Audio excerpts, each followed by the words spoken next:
I think he Oh, was this is To make sure somebody...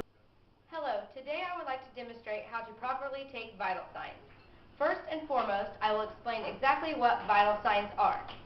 Vital signs are the measurement of body temperature, pulse rate, respiration rate, and blood pressure. Vital signs are indicators of one's overall health.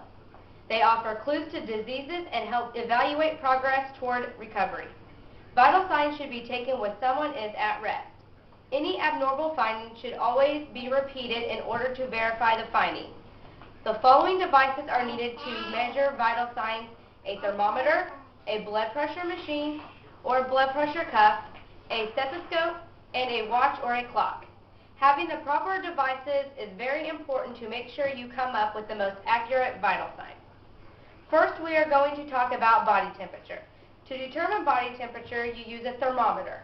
The most common places to measure the temperature of the body include the mouth, also known as oral temperature, under the arm, also known as axillary temperature, the anus or rectal temperature, and the ear, also known as tympanic temperature.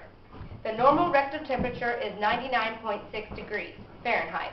The normal oral temperature for a human body is 98.6 degrees Fahrenheit, and 97.6 degrees Fahrenheit is normal for an axillary temperature.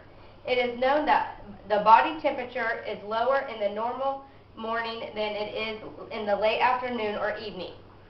There are many other factors that can vary the body's temperature, such as exercise, drinking something hot or cold, sitting in a cold room, fighting a sickness or infection, and also the accuracy and the type of the thermometer being used to take the body's temperature. Secondly, I will discuss the rate and rhythm of the pulse. To check the pulse rate, you count the number of times your heart beats in 1 minute. Pulse checks can be taken at the wrist, also known as the radial pulse, or the neck, which is known as the cardial pulse. Also, you use index and your middle fingers to check a pulse. You never use your thumb. This will give you your own rate and rhythm pulse. An adult resting should have a pulse between 60 and 80 beats per minute. Children, depending on their age, are known to have a higher pulse rate, and athletes are known to have a lower pulse rate. Everyone's heart rhythm should be regular, without any missing or closely spaced beats. Next, we will talk about respiratory rate.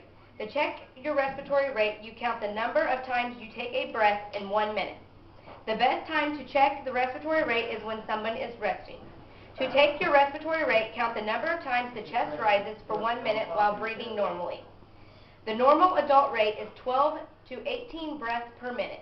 The respiratory rate in children are faster than they are known to be in adults. The next vital sign we are going to talk about is blood pressure. Checking blood pressure is measuring the force of the circulating blood on the walls of the arteries. The average blood pressure is 120 millimeters of mercury over 80 millimeters of mercury. If a resting person has a blood pressure of over 90, that is considered mildly elevated, and 1 over 100 may require treatment. In conclusion, to make sure you are getting the accurate vital signs, make sure you are using the proper sizes and devices. Also, make sure that you know how to properly take vital signs and that the person who is getting the vital signs taken is at rest. Vital signs are very important in determining one's overall health. Hopefully, this will help you to better understand what vital signs are and how to properly take one's vital signs so that you can get accurate findings. Thank you.